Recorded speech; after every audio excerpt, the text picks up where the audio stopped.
so far away. So, are you going crazy? Don't be.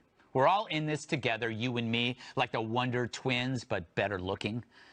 We will beat this virus for one simple reason. Humans are better working together than viruses are. We're a team species. Viruses may be invisible and spread, but we humans invented a lot of math, physics, dune buggies. We always prevail together. It reveals how the entertainment world wrongly portrays such stuff. We don't turn on each other, we turn toward each other, and we help. At a safe distance, of course. There hasn't been a time like this when the entire planet is focusing to save the weakest, the oldest, and the most infirm among us. This ain't the Handmaid's Tale. No, we do good things when things get bad. People are working round the clock on vaccines and drugs and combos of drugs. So no more crapping on big pharma. They might save our asses. But throughout this, consider the people out of work. The lady at the nail salon. The dude who cleans your teeth, cat.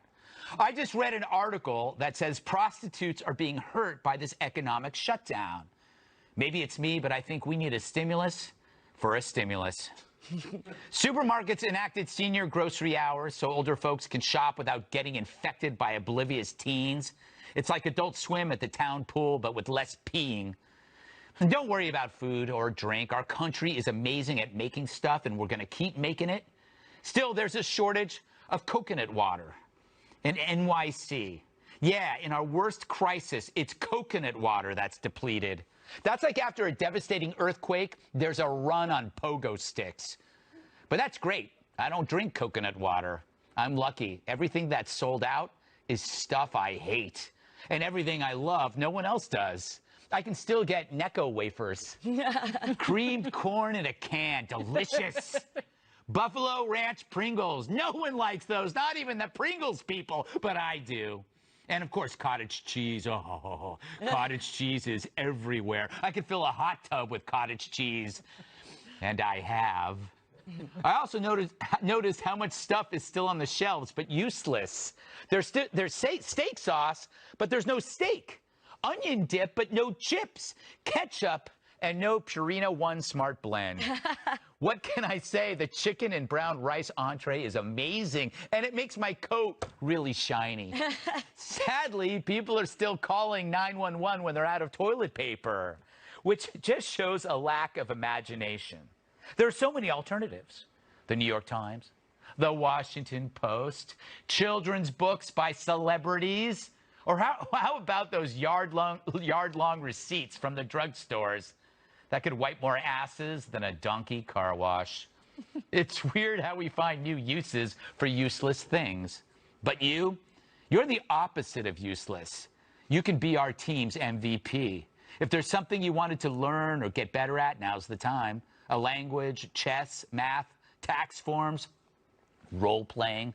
YouTube is now your university. It's a free online college. And read a damn book like one of mine.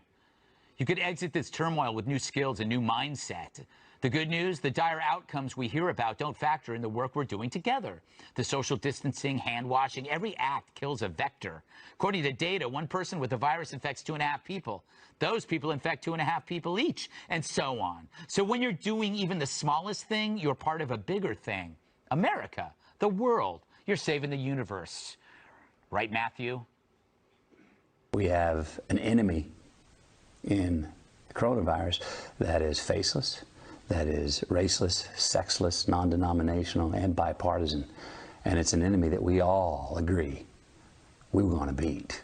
We want to beat, and we're going to beat him. This virus this time might be the one time that brings us all together and unifies us like we have not been in a long time. All right, all right, all right. I'd like to meet him later at the Moon Tower. Finally, a celebrity I can stomach. Which reminds me, celebs telling everyone to stay indoors, thanks, but you can weather this for months. You're sitting on a pile of cash. People I know, it's weeks at best. I only know waitresses and bartenders, and they're hurting. Thankfully, we've already slowed the spread and bought time. But now we must consider the devastating consequences if we expend this shutdown beyond what's tolerable. Sooner or later, we're going to make a choice between the economy's survival and the shutdown's effects over time. The rich and famous calling that insensitive don't have to worry about that, but you do. But so far, what we're doing is working. I wish I could say that about the media. Why do you keep calling this the Chinese virus? There are reports of dozens of incidents of bias against Chinese Americans in this country. Why do you keep using this? A lot of people say it's racist. It's not racist at all. No, not at all. It comes from China. A person at the White House used the term Kung Flu. My question is, do you think that's wrong, Kung Flu? And do you think using the term Chinese virus, that puts Asian Americans at risk, that people might target them? It comes from China. That's the hill these idiots die on, whether or not calling a disease originating from China Chinese. The media's priorities never veer from useless obsessions. They're lost in their cloud of stupid narratives, and they can't help you because they can't help themselves.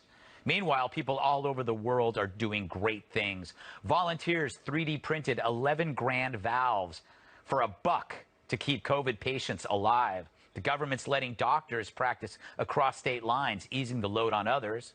That should be permanent. And we're figuring out the quickest way to get money to those in need. So this is a special time when you can prove your worth. It's all hands on deck. Now, you could fall into that dead end arguing about who said what and when, but it's a time suck for losers. We can assign blame in a year. Instead, what's important is what we can do now for each other. You're going to like who you become. You're going to be a better version of you, a stronger, more capable person, the citizen of a better nation.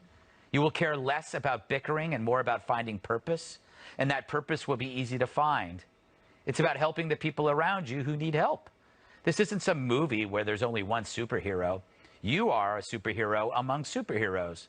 If you can help those around you, dive in. And if you need help, don't be afraid to ask. We're only human, one that kicks ass over a virus. Period.